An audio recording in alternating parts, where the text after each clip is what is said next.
ചിത്ര ഈ time mission നമ്മൾ പലപ്പോഴും കേട്ടുള്ളൊരു കാര്യമാണ്. ടൈം മിഷൻ കിട്ടിക്കഴിഞ്ഞാൽ ഭാവിയിലേക്കും അല്ലെങ്കിൽ പഴയ കാലത്തിലേക്കൊക്കെ പോകാമെന്ന് കേട്ടിട്ടുണ്ട്. ചിത്രക്കൊരു ടൈം മിഷൻ കിട്ടിക്കഴിഞ്ഞാൽ എന്ത് ചെയ്യും? ഞാൻ ബാക്കിലേക്ക് പോവുള്ളൂ.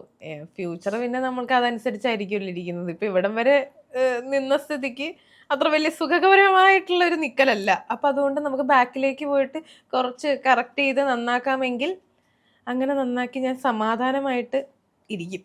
ഇന്ത്യയുടെ ഒരു പ്രധാനമന്ത്രിയൊക്കെ ആകാൻ വേണ്ടിയിട്ട് പരിശ്രമിക്കുമോ ബാക്കിലേക്ക് പോയിട്ട്? എനിക്ക് അങ്ങനെയൊന്നും വേണ്ട. ബാക്കിലേക്ക് പോയാൽ നമുക്ക് അങ്ങനെ പ്രധാനമന്ത്രി ആകാനായിട്ട് ശ്രമിക്കാൻ പറ്റൂലല്ലോ. മീൻസ് നമ്മുടെ ബാക്ക്ഗ്രൗണ്ട് അങ്ങനത്തെ ഒരു ബാക്ക്ഗ്രൗണ്ട് അല്ല. എനിക്ക് പൊളിറ്റിക്സ് ആയിട്ട് ഒരു ഒരു താല്പര്യം ഇല്ലാത്ത ആളാ. അപ്പോ അതുകൊണ്ട് ഞാനാണെങ്കിൽ ഒരു സെലിബ്രിറ്റിയുടെ മകളായിട്ട് കൊച്ചിനെ അങ്ങോട്ട് മാറ്റിയിട്ട് ഇപ്പുറത്തോട്ട് അത് അത്രയും പുറകിലോട്ട് പോകണ്ടേ? നമ്മൾ ജനിക്കുന്ന ആ ഒരു ടൈമിലേക്ക് പോകണ്ടേ?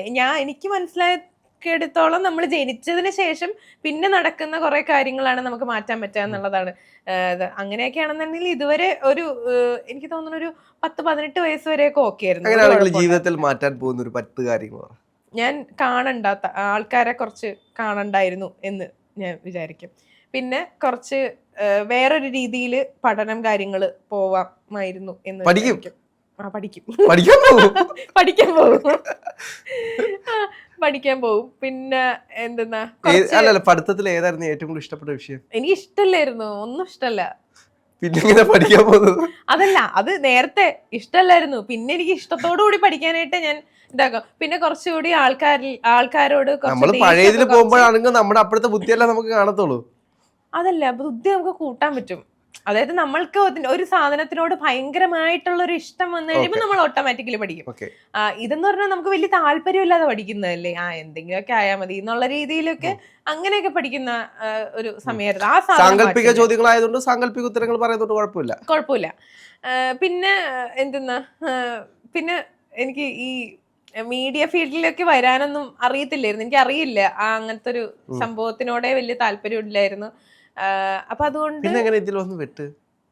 അത് ഭയങ്കര കഥയാടാ. അതൊരു വാശിപ്പുറത്ത് വന്നതാ. ഞാൻ വിചാരിച്ചില്ല ഞാൻ വരുമെന്നുള്ളത്. എനിക്ക് അങ്ങനെ വരുമൊന്നുമില്ലായിരുന്നു. ഒരാളോടുള്ള ഒരു വാശിയുടെ പുറത്ത് അങ്ങനെ പെട്ടെന്ന് വന്നതാ.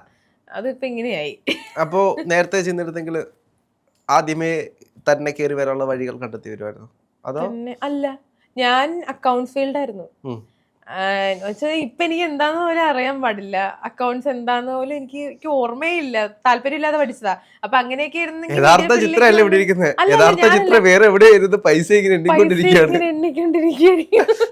മ്യൂസിക് ആയിരുന്നല്ലോ ആ ഒരു ഫീൽഡ് വെച്ചിട്ട് ചെലപ്പോ വന്നിരിക്കാം, അങ്ങനെയൊക്കെ വന്നിരിക്കാം. അങ്ങനെ ഒരു തുടക്കമൊക്കെ ഇട്ടിട്ടുണ്ട്. ചിത്രയ്ക്ക് വരാം ചിത്ര, ഞാൻ ഇവിടെ എഴുന്നേറ്റ് പോണം, അങ്ങനെയൊക്കെ ആയിരിക്കും. അപ്പം നമ്മള് കുറച്ചുകൂടി മ്യൂസിക്കിനൊക്കെ കുറച്ചുകൂടി ഇതൊക്കെ കൊടുക്കുന്നത്, അങ്ങനെ കുറച്ച് കാര്യങ്ങളൊക്കെ നമ്മൾ ചെയ്യും. രാഹുൽ എന്തൊക്കെ ചെയ്യും? 10 ആയില്ല.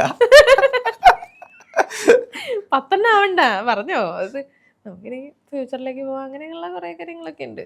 പറഞ്ഞോ. എനിക്കെന്തോ പഴയ കാലത്തിലേക്ക് പോയിട്ട് മാറ്റാൻ പറ്റുന്ന കുറെയൊക്കെ മാറ്റണം. ഞാനന്ന് വെറും മണ്ട ചെറുക്കനായിരുന്നു, പൊട്ട ചെറുക്കൻ. ഇപ്പൊ കുറച്ചെങ്കിലും പകതിരിവുണ്ടെന്ന് പറയാം.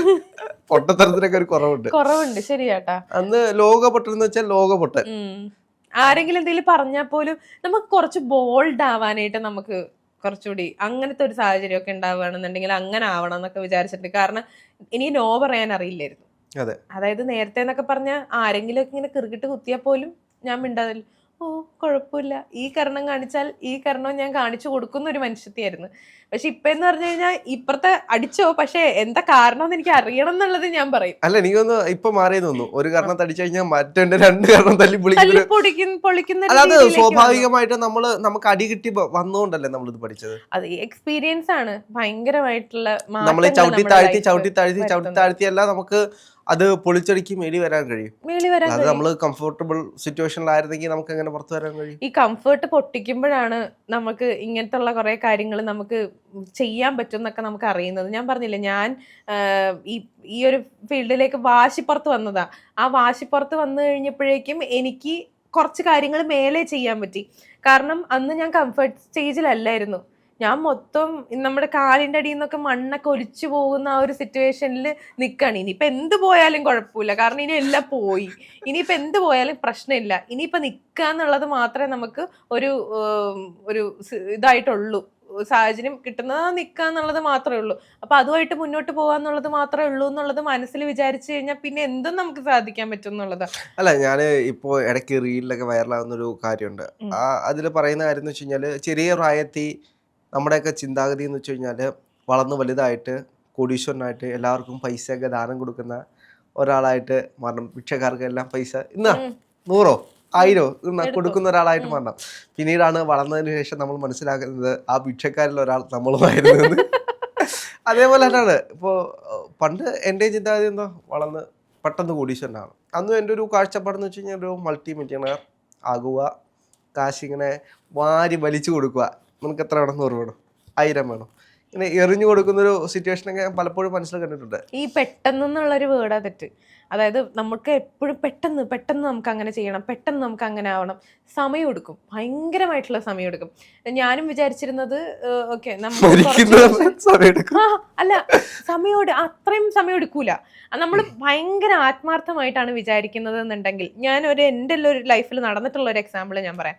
ഇപ്പൊ ഞാൻ പറഞ്ഞിട്ടുള്ള ആ ഒരു കാലിന്റെ അടിയിൽ നിന്ന് മണ്ണ് ഒലിച്ചു പോയിരിക്കുന്ന ഒരു സമയത്ത് എല്ലാവരും ചോദിക്കാൻ തുടങ്ങി, ഇനി എന്താ അടുത്തത്, നെക്സ്റ്റ് എന്താ എന്നുള്ളത് ചോദിക്കാൻ തുടങ്ങി. വീട്ടുകാർ ചോദിക്കാൻ തുടങ്ങി, നാട്ടുകാർ ചോദിക്കാൻ തുടങ്ങി, നാണക്കേടായി തുടങ്ങി, റിലേറ്റീവ്സ് ഇടയിൽ നാണക്കേടായി തുടങ്ങി. ഓക്കെ, എന്താ പറയാ, നമ്മളൊരു ഫംഗ്ഷന് പോകാനായിട്ട് ഞാൻ അങ്ങനെ പോലും പോവില്ല. ഇപ്പോഴും ഞാൻ പോലില്ല. എൻ്റെ റിലേറ്റീവ്സിന്റെ ഒരു ഫംഗ്ഷനും ഞാൻ പോവാറില്ല. അത് വെച്ചാൽ താല്പര്യമില്ല. എന്തോ എനിക്ക് അതിനകത്തൊക്കെ ഭയങ്കര ഒരു ഇഷ്ടം കുറഞ്ഞിട്ടുണ്ട് അങ്ങനത്തെ കാര്യങ്ങളോടൊക്കെ. അപ്പം ഇങ്ങനത്തെ ഒരു സാഹചര്യം വന്നു കഴിഞ്ഞപ്പോഴേക്കും ഇവരൊക്കെ എന്താ ഇനി എന്ത് ചെയ്യാൻ പോകുന്നു എന്നുള്ളതൊക്കെ ചോദിക്കാൻ തുടങ്ങി. അങ്ങനെ ചോദിക്കാൻ തുടങ്ങിയ ഒരു സാഹചര്യത്തിൽ വെറുതെ പറഞ്ഞതാ, 2 വർഷം കൊണ്ടിട്ട് ഞാൻ എൻ്റെ കരിയറിന്റെ ഒരു വഴി ഞാൻ തുറന്നിടും എന്നുള്ളത് വെറുതെ.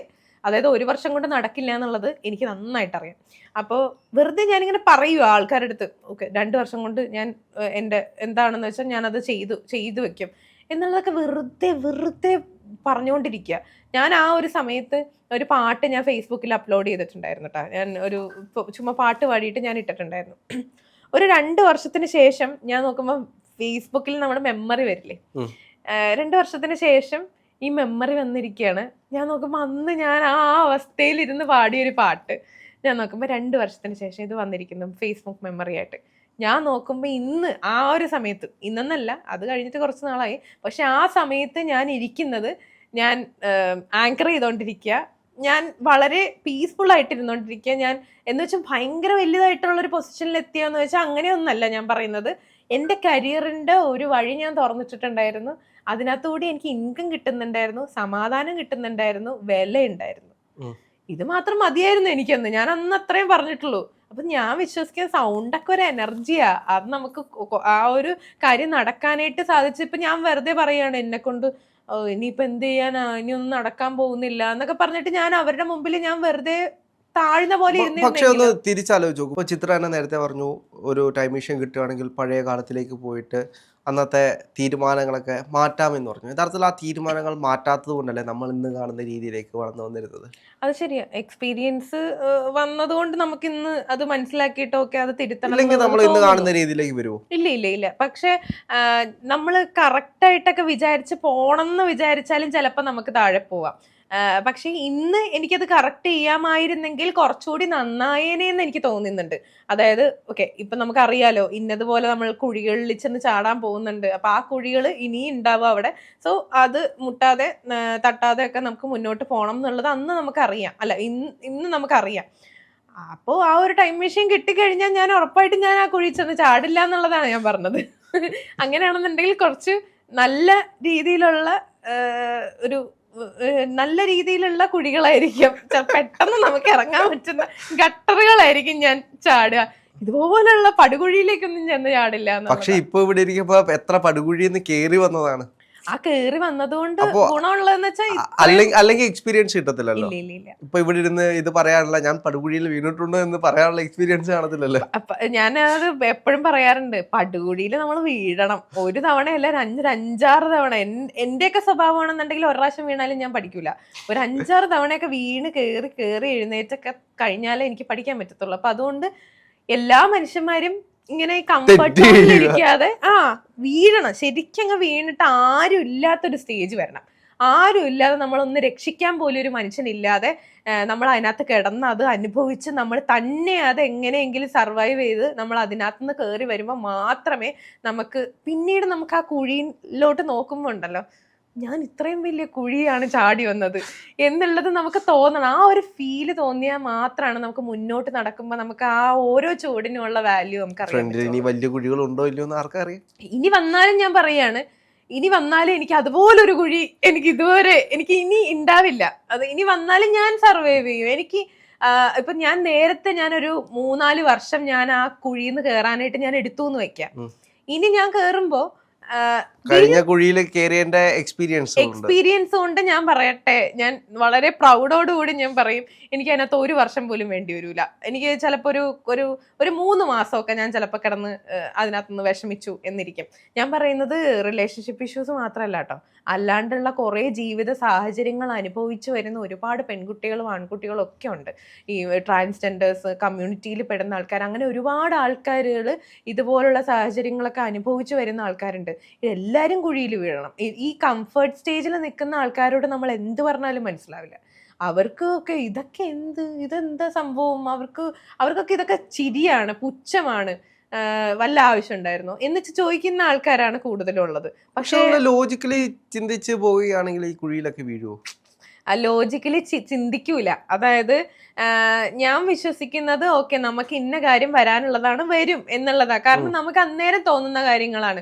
ഇപ്പൊ രാഹുലിന് ഇപ്പൊ എത്ര കാര്യങ്ങൾ രാഹുൽ ഇത്രയൊരു വയസ്സ് വരെ എത്ര കാര്യങ്ങൾ രാഹുൽ പെർഫെക്റ്റ് ആയിട്ട് ചെയ്തിട്ടുണ്ട്? ഒന്നും ചെയ്തിട്ടില്ല. നമുക്ക് ആ ഒരു സമയത്ത് ചിലപ്പോ നമ്മൾ ആലോചിക്കും, ഇന്ന ആളോട് അങ്ങനെ പറയണ്ടായിരുന്നു എന്നൊക്കെ നമുക്ക് എപ്പോഴാണെങ്കിലും നമ്മൾ ആലോചിക്കും. ലോജിക്കാണെങ്കിലും ആ ടൈമിൽ നമ്മൾ ഇമോഷണൽ ആവും. അതാ പറയുന്നത്. അതായത് നമ്മൾ നേരത്തെ എപ്പോഴാണെങ്കിലും ഒരു ചെറിയൊരു രീതിയിലാണെങ്കിലും ഒരു ഉറുമ്പ് അതിൽ കൂടെ പോയി, നമ്മൾ ചിലപ്പോൾ ഒരു രസത്തിന് വേണ്ടി നമ്മൾ അതിനെ ഞെരിച്ച് കളഞ്ഞ് നമ്മൾ നാളെ വിചാരിക്കും ഓക്കെ, ചിലപ്പോ ഓർക്കുന്ന ആൾക്കാരാണെങ്കിൽ ഞാനെന്തിനാ അതിനെ വെറുതെ നെരിച്ചു കളഞ്ഞു, അത് അതിന്റെ വാട്ടിന് അതിൽ കൂടെ പോവല്ലായിരുന്നോ എന്നുള്ളത് നമ്മൾ ആരായാലും വിചാരിക്കും. അപ്പൊ നമ്മൾ ആ അന്നേരത്ത് നമ്മൾ ലോജിക്കലി നമ്മൾ ചിന്തിക്കൂല എന്നുള്ളതാ. നമുക്ക് എന്തെങ്കിലുമൊക്കെ വരാനുണ്ടെങ്കിൽ നമ്മളത് മേടിച്ച് വെക്കും. പിന്നെ ഞാനൊക്കെ ആണെന്നുണ്ടെങ്കിൽ എന്നെ പോലുള്ള ആൾക്കാരാണെങ്കിൽ വള്ളിയൊക്കെ ഉണ്ടെന്നുണ്ടെങ്കിൽ വാ വന്ന് കേറിയിട്ട് പോവോ എന്നുള്ളത് നമ്മളെടുത്ത് പാമ്പിനെയൊക്കെ എടുത്ത് തലയിലെടുത്ത് വെക്കുന്ന ആൾക്കാരാണ്. അപ്പം അത് നമുക്ക് വരാനുള്ളതാണ്. എന്താണെങ്കിലും ഒരു ടൈം മെഷീൻ കിട്ടണം. ടൈം മെഷീൻ കിട്ടിയാൽ ഒരിക്കലും ഞാൻ ഫ്യൂച്ചറിലേക്ക് പോകാൻ ആഗ്രഹിക്കുന്നില്ല. ആ ഫ്യൂച്ചറിന്റെ ത്രില്ല് ഞാൻ കളയുന്നില്ല. പക്ഷെ ഇതുവരെ നിന്ന സ്ഥിതിക്ക് ഞാൻ ഫ്യൂച്ചറിൽ പോയി നോക്കും. ഫ്യൂച്ചറിൽ ഞാൻ ഒരു കോടീശ്വരൻ ആയില്ലെങ്കിൽ നേരെ ഇവിടേക്ക് വന്നിട്ട് ബാങ്ക് കാണും മോഷ്ടിച്ച് ഞാൻ കോടീശ്വരൻ. അങ്ങനെയാണെന്നുണ്ടെങ്കിൽ ഈ സമയമാകുമ്പോഴേ രാഹുലിനെ ഞാനിന്ന് ജയിലിൽ വന്ന് കാണേണ്ട ഒരവസ്ഥ വരും. അങ്ങനെ ഉണ്ടാവാതിരിക്കട്ടെ. രാഹുലിന് എന്തായാലും ടൈം മെഷീൻ കിട്ടണ്ട. രാഹുൽ കോടീശ്വരൻ പെട്ടെന്നാവാനായിട്ടുള്ള വഴിയാണ് നോക്കുന്നത്. ഓക്കെ.